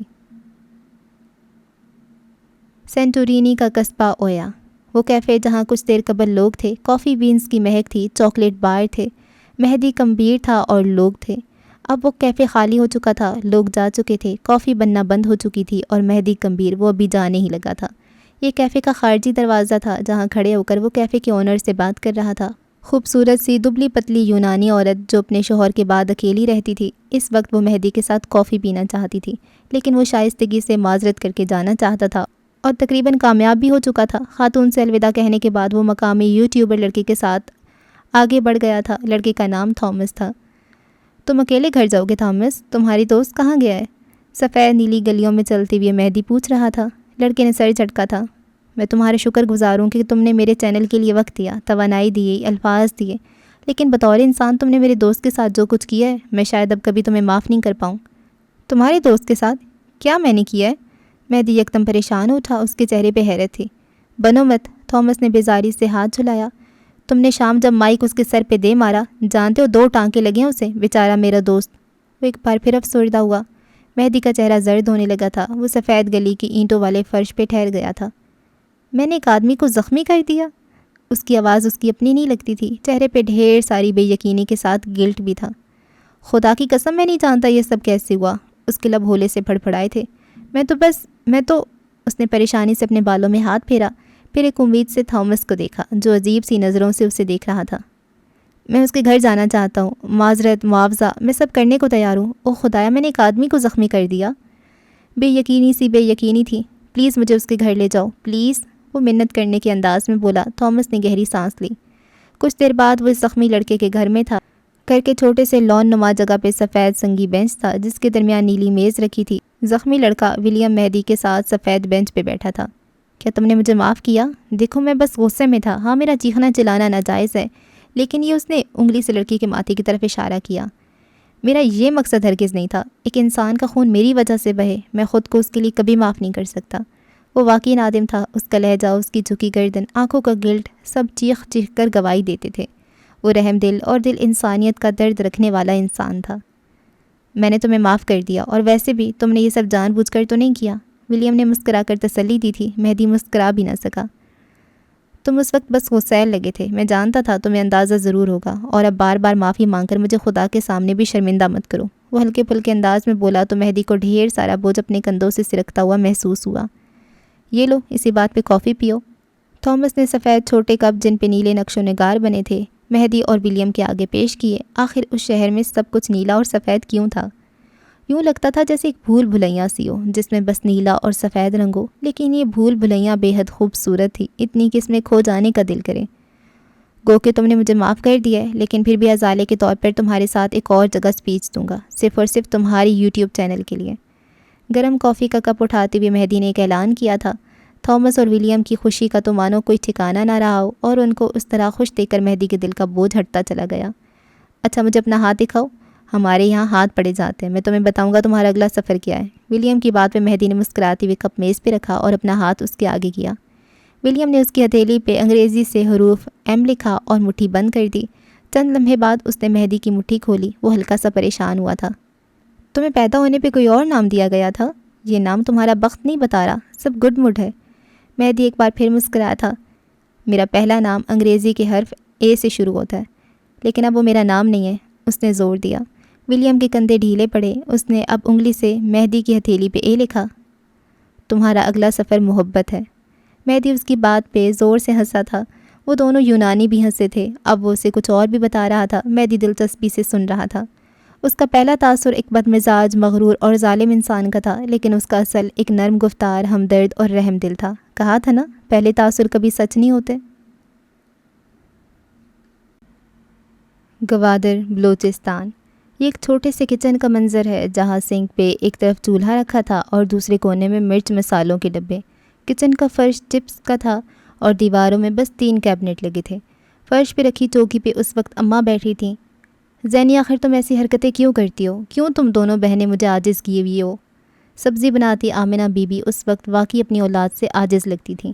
زینی چپ چاپ چولہے پہ رکھی چائے کو ابلتا دیکھتی رہی۔ اس نے اماں کو نہیں دیکھا تھا۔ بشر جاگ رہا تھا اور تم نے اپنے ابا سے کہہ دیا وہ سو رہا ہے۔ ایک گونج کم تھی، اس کی کم عقلی کو روں یا تمہیں روں؟ جانتی ہو نا صبح کا بگڑا مزاج ہے اور اب تک ٹھیک ہو کر نہیں دے رہا۔ اس نے چائے نیچے اتار کر کپ میں ڈالی۔ تھوڑی سی چھلک کر پیر پہ گری تھی، لیکن پرواہ کسے تھی؟ وہ تو گویا بت تھی، خاموشی سے اپنا کام کرتی رہی۔ اب جواب دو نا، یا پھر کوئی جواب ہے ہی نہیں۔ اماں کو غصہ ہی آ گیا تھا۔ بالکل اپنے باپ پہ گئی ہو، انتقام لینے میں تو 1 منٹ نہیں لگاتی، اللہ سمجھے تمہیں۔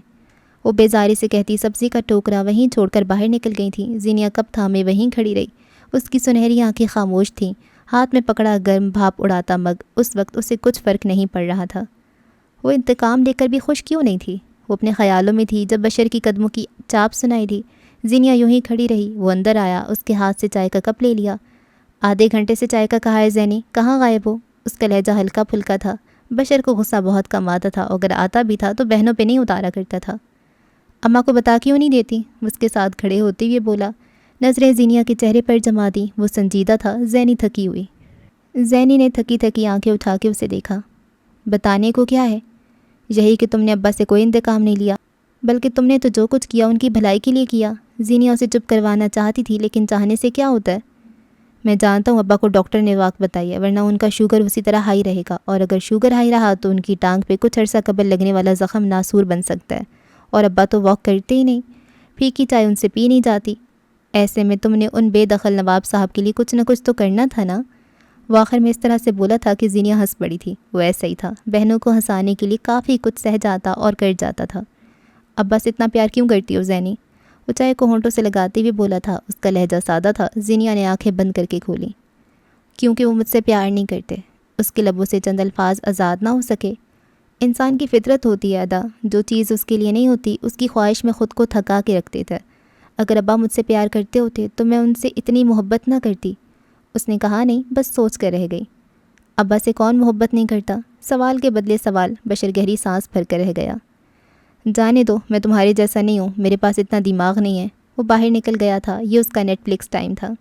پیچھے زینیا اکیلی کھڑی رہ گئی تھی۔ بے چینی ایک بار پھر حد سے سوا ہونے لگی تھی۔ ابا نے رات کا کھانا نہیں کھایا تھا۔ سازشی، انتقامی اور چال باز لڑکی کا تاثر تحلیل ہو چکا تھا۔ یہ لڑکی بس ایک عام سی بیٹی تھی، اپنے ابا کی محبت کے لیے کسی بھی حد تک جانے والی، لیکن اس کے ارد گرد اتنے دکھ کیوں رہتے تھے؟ اسلام آباد۔ کمبیر محل پہ رات کا سناٹا گہرا تھا، خاموش اور خوفزدہ کرتا ہوا۔ کیس اس محل کے تمام باشندوں کو اکٹھا کر چکا تھا۔ اب وہ سکون سے سو سکتا تھا۔ وہ بالکنی میں کھڑا تھا، ایک ہاتھ میں سگار پکڑے اور دوسرے ہاتھ میں موبائل۔ وہ بار بار موبائل کو دیکھتا تھا، شاید اسے کسی کال کا انتظار تھا۔ شب خوابی کے لباس میں ملبوس اس کی سیاہ اداس آنکھیں دور کسی عمارت پہ جمی تھیں۔ گھنگریالے بال ماتھے پہ گر رہے تھے۔ یہی ماتھے پہ گرتے بال اس 32 سال کے مرد کو ایک نو عمر لڑکے کا تاثر دیتے تھے۔ بالکنی کی ریلنگ سفید رنگ کی تھی، جس میں مختلف نقش و نگار بنے تھے۔ کچھ دیر یوں ہی کھڑے رہنے کے بعد وہ سلائیڈنگ ڈور دھکیلتا کمرے میں داخل ہوا تھا۔ یہ کمرہ کم اور سلطنت زیادہ لگتا تھا۔ 2 دیواریں سرمئی اور 2 گہری سیاہ، کمرے کے عین بیچ میں رکھا کنگ سائز بیڈ جس کا تاج کسی بادشاہ کے تاج سے بھی زیادہ پرتعش تھا۔ بائیں جانب والی دیوار میں ایک دیوار گیر کتابوں کا ریک تھا جس میں صرف کتابیں نہ تھیں، ٹرافیز اور میڈلز کا ایک انبار تھا، کئی ایوارڈز جو شاید اسے نیشنل لیول پہ موصول ہوئے تھے۔ سرمئی دیوار میں باتھ روم اور ڈریسنگ روم کا دروازہ نصب تھا۔ دائیں جانب والی دیوار پہ چند تصاویر ٹنگی تھی۔ کیس ان تصاویر کے سامنے آ کر ٹھہر گیا تھا، اداس آنکھوں میں مزید قربان ٹھہرا۔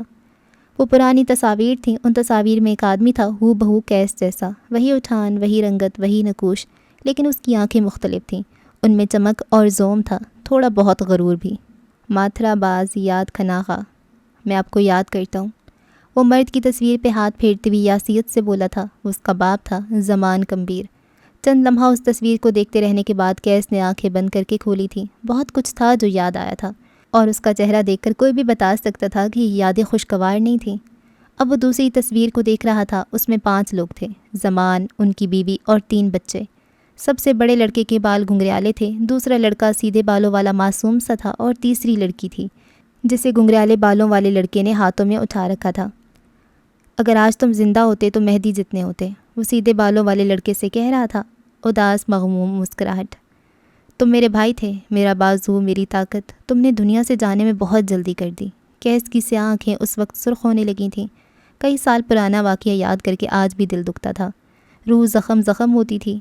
اگلے کئی لمحات وہ کسی بسمل کی مانند ان تصاویر کو دیکھ کر اپنا دل زخمی کرتا رہا۔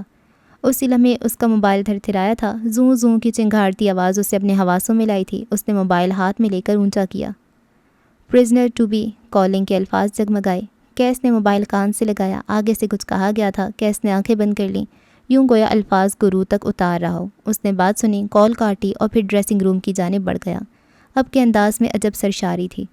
کچھ وقت بعد وہ باہر نکلا تو سفید ڈریس شرٹ میں ملبوس تھا، بال سلیقے سے جما رکھے تھے۔ آئینے کے سامنے ٹھہر کر اس نے پرفیوم کی شیشی اٹھائی، یکدم فضا معطر ہو گئی۔ آئینے میں دیکھتے ہوئے خود پہ ایک تنقیدی نظر ڈال کر وہ باہر نکل گیا تھا۔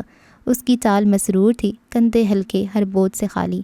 کیسم کی شیشوں والی عمارت کے اندر اس وقت ایک ہجوم سا تھا۔ اپنے آفس کا دروازہ کھولتے ہوئے کیس اندر آیا۔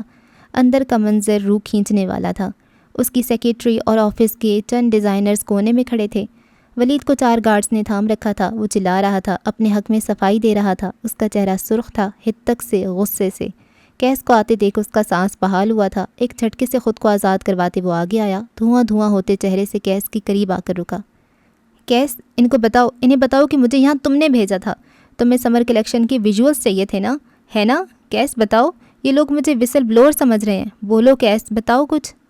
وسل بلوور وہ شخص ہوتا ہے جس نے کسی کمپنی میں رہ کر وہاں کے راز فاش کیے ہوں، یا پھر جاب چھوڑ کر کسی دوسری کمپنی میں جانے پر اپنی سابقہ کمپنی کی حکمت عملی بتاتا رہا ہو۔ ایسے انسان کی کوئی عزت نہیں ہوتی، ایسے ورکر کو نوکری نہیں ملتی۔ کمبیر محل میں اپنے کمرے کی بالکنی میں کھڑے کیس کے ہاتھ میں اس کا موبائل تھا، کانوں میں ایئر پیس لگا رکھے تھے، آنکھیں دور آسمان کو تکتی تھیں۔ اپنے شیطانی دماغ سے کوئی آئیڈیا نکالو براق، وہ فون پہ کہہ رہا تھا۔ دوسری جانب کسی کو سخت طیش آیا تھا۔ کیوں، تمہارا ابلیسی دماغ جہنم کے گورگن کے پاس گر ہوئی ہے؟ جلی کٹی مردانہ آواز۔ میں اپنا عظیم دماغ اس معاملے میں استعمال کر کے ساری زندگی اپنے دماغ کی لعنت برداشت نہیں کر سکتا۔ ٹھنڈا لہجہ۔ اور میں اپنے معظم دماغ سے لعنت کھاتا رہوں؟ فون کے اس پار براق کا بس نہیں چلتا تھا کہ اس کو کچا چبا لے۔ تم لعنتوں کے لیے پیدا ہوئی ہو، یاد دہانی کروا کر فون کاٹ دیا گیا۔ میں نے تمہیں معافی دی، میں نے تمہیں چانس دی، اور تم نے میرے ساتھ یہ کیا؟ کیس کے لہجے میں ڈھونڈنے سے بھی دکھ نہیں ملتا تھا، بس ایک ٹھنڈی تپش تھی جس نے ولید کی ریڑھ کی ہڈی تک سنسنا دی تھی۔ وہ گیلی آنکھوں سے پیچھے ہو رہا تھا، شوق، بے یقینی، اعتماد کی کرچیاں۔ وہ کیا کچھ سمیٹے۔ دوسری منزل سے بھاری بوٹوں کی دھمک یہاں تک آتی تھی، ہر دھمک کے ساتھ ولید کا دل ڈوب جاتا تھا۔ میں اپنے آفس میں اپنے باپ کو آنے کی اجازت نہیں دیتا، اور تم کہتے ہو میں نے تمہیں آنے دیا؟ آپ نے مجھے کال کی تھی کیس، آپ نے کہا تھا آپ کو میری ضرورت ہے۔ ولید بس شوق کے مارے یہی کہہ سکا، اس کی آواز میں لرزش تھی۔ میں نے تمہیں کوئی کال نہیں کی، اور کیس نے سچ ہی تو کہا تھا۔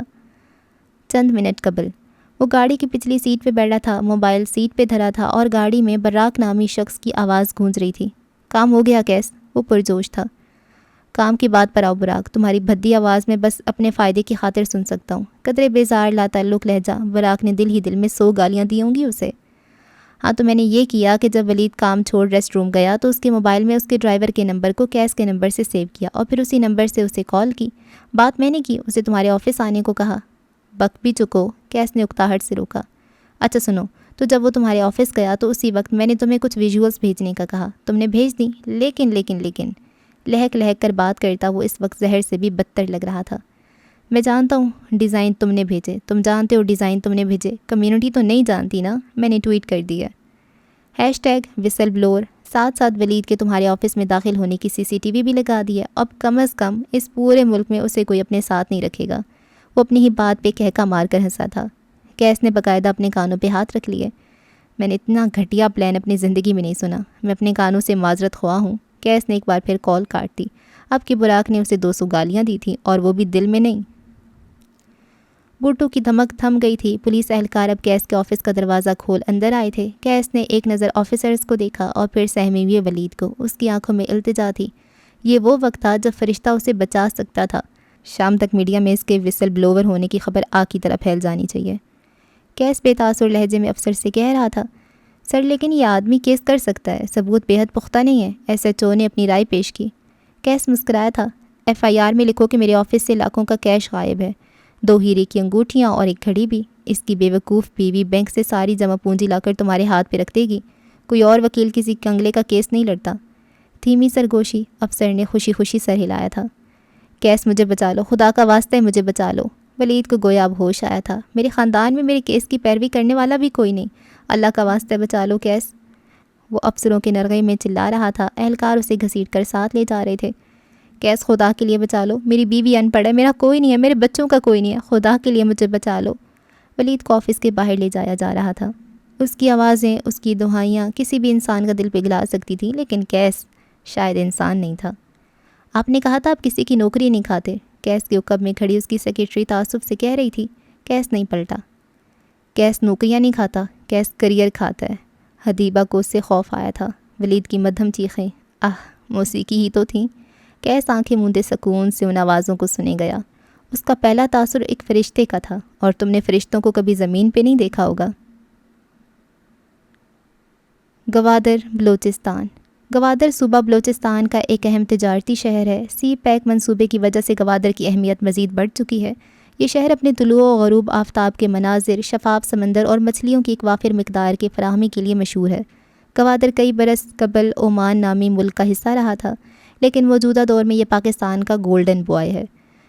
بلوچی زبان میں گوا ساحلی ہوا کو کہتے ہیں اور در کے معنی دروازے کے ہیں. اس لحاظ سے گوادر کے لفظی معنی ساحلی ہوا کا دروازہ کے ہیں. حاکم نواب کے گھر میں رات کا سناٹا اتر آیا تھا.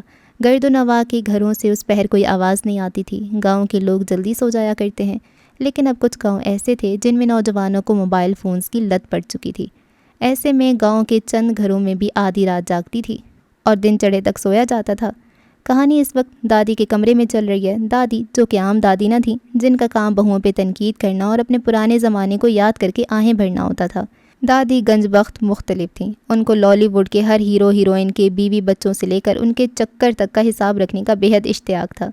لیکن شمعی قسمت کے دادی یوٹیوب کے چند جھوٹے بلاگرز پہ اندھا یقین کرتی تھیں.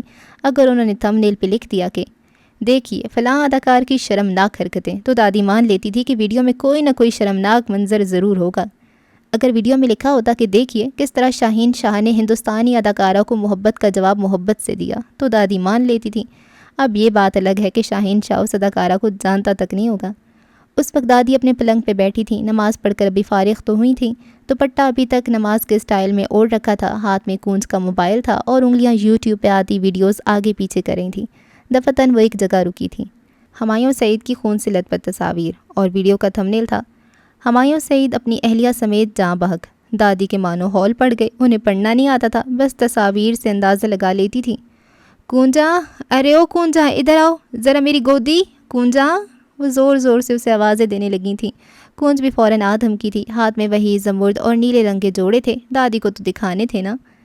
کیا ہے یار دادی, آہستہ بولا کریں, آپ کے ہٹلر بیٹے نے سن لیا نا, یہی کہیں گے میں نے ان کی اماں کو خراب کیا ہے. وہ بولنے پہ آتی تھی تو کہاں رکتی تھی. چھوڑو ذرا اپنے پاگل باپ کو, یہ دیکھو بیچارہ دل لگی والا ہیرو خون میں لت پت پڑا ہوا ہے. ارے بیچارہ, لاپڑ تو صحیح لکھا کیا ہے. بلاگر ہوں گے دادی, جھوٹ بول رہا ہے. وہ آئینے کے سامنے کھڑے ہوتی ہوئی بولی. آواز نہ جانے کیوں ہلکی ہو گئی تھی۔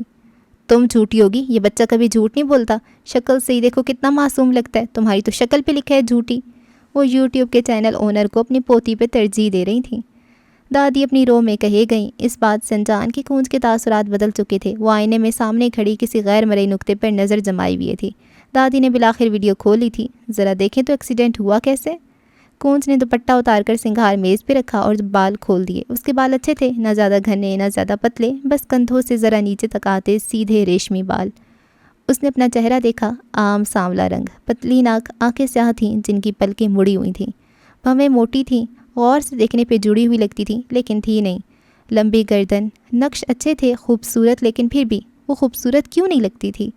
اس نے اپنے چہرے پہ ہاتھ پھیرا، خشک چہرہ۔ اگر یہی ہاتھ وہ زینیا کے چہرے پہ پھیرتی تو انگلیاں گویا کسی ملائم روئی سے ٹکراتی ہوں۔ چہرے پہ ہلکے ہلکے سے دانے تھے، نظر نہیں آتے تھے، لیکن ہاتھ پھیرو تو محسوس ہوتے تھے۔